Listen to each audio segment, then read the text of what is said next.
21 பாராளுமன்றின் கன்னி அமர்வு ஜனாதிபதியின் கொள்கை விளக்க உரையும் இடம்பெறும் என்பதாகத்தான் அந்த செய்தி இடம்பெடுத்திருப்பதை நாங்கள் காணக்கூடியதாக இருக்கிறது.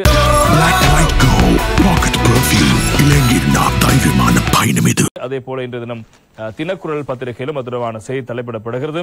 பாராளுமன்றத்தில் 21ஆம் தேதி ஜனாதிபதி அனுரவின் கொள்கை பிரகடன உரை என்பதாக அந்த செய்திக்கு தலைப்பிடப்பட்டிருப்பதை நாங்கள் காணக்கூடியதாக இருக்கிறது. எனவே அதில் ஜனாதிபதி அவர்கள் சொல்லவிருக்கின்ற விடயங்கள் தொடர்பாக நாங்கள் இப்போது விரிவாக பார்க்கலாம். எதிர்வரும் 21ஆம் தேதி இடம்பெறவுள்ள 10வது பாராளுமன்றத்தின் கன்னி அமர்வின் போது ஜனாதிபதி அனுரகுமார திசாநாயக்க அரசாங்கத்தின் கொள்கை பிரகடனத்தை மாலை 3 மணிக்கு முன்வைக்கவிருப்பதாக அந்த செய்தி தொடர்கிறது.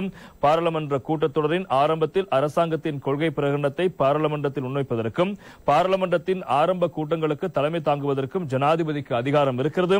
அதன்படி பாராளுமன்றத்தின் ஒவ்வொரு புதிய கூட்டத்தொடரின் தொடக்கத்திலும் ஜனாதிபதி அரசாங்கத்தின் கொள்கை பிரகடனத்தை முன்வைக்கிறார். இதன்போது ஜனாதிபதி தனது கொள்கை பிரகடனத்தின் ஊடாக தனது அரசாங்கத்தின் பார்வை பற்றிய விரிவான பகுப்பாய்வை பாராளுமன்றத்துக்கும் பொதுமக்களுக்கும் வழங்கவிருக்கிறார்.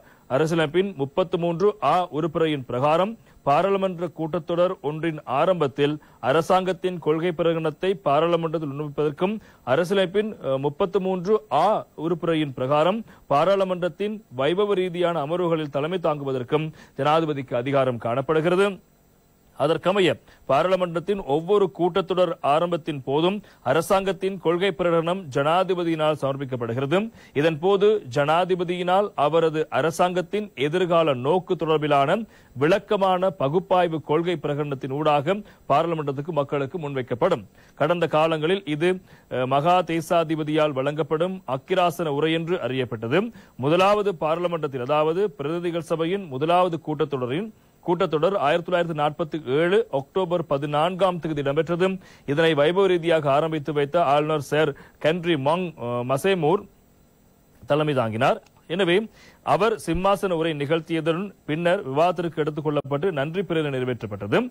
அத்துடன் அரசியலமைப்பின் 71 உறுப்புரைக்கு அமைய நடப்பு பாராளுமன்றத்தின் கூட்டத்தொடரை முடிவு கொண்டு வருவதற்கு ஜனாதிபதிக்கு அதிகாரம் இருக்கிறது. கூட்டத்தொடரை முடிவு கொண்டு வரும் போது அதுவரை பாராளுமன்றத்தில் காணப்பட்ட அனைத்து அலுவல்களும் இடைநிறுத்தப்படுவதோடு குற்ற பிரேரணை தவிர்ந்த அதுவரை சபையில் இடம்பெற்று வந்த அனைத்து செயற்பாடுகளும் தற்காலிகமாக நிறுத்தப்படும். அவ்வாறு கூட்டத்தொடர் முடிவு கொண்டு வரப்பட்ட பின்னர் புதிய கூட்டத்தொடரை வைபவ ரீதியாக ஆரம்பித்து வைக்கப்படுகிறது. அவ்வாறு புதிய கூட்டத்தொடர் வைபவ ரீதியாக ஆரம்பித்து வைக்கப்படும் போது ஜனாதிபதியினால் அரசாங்கத்தின் கொள்கை பிரகடனம் முன்வைக்கப்படுகிறது. அதற்கமைய 2வது பாராளுமன்ற அதாவது பிரதிநிதிகள் சபையின் 3வது கூட்டத்தொடர் 2வது எலிசபெத் மகாராணி அவர்களால் திறந்து வைக்கப்பட்டது.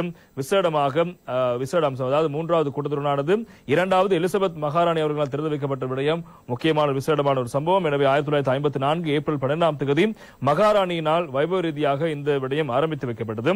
இங்கு மகாராணியினது அக்கிராசன உரை இடம்பெற்றதுடன் இவ்வுரை விவாதத்திற்கு எடுத்துக் கொள்ளப்படவில்லை. 1978 புதிய அரசியலமைப்பு பிரகடனப்படுத்தப்பட்டதை அடுத்து புதிய கூட்டத்தொடர் ஆரம்பிக்கும் போது அக்கிராசன உரைக்கு பதிலாக அரசாங்கத்தின் கொள்கை பிரகடன உரை ஜனாதிபதியினால் முன்வைக்கப்படும் முறை அமலுக்கு வந்தது.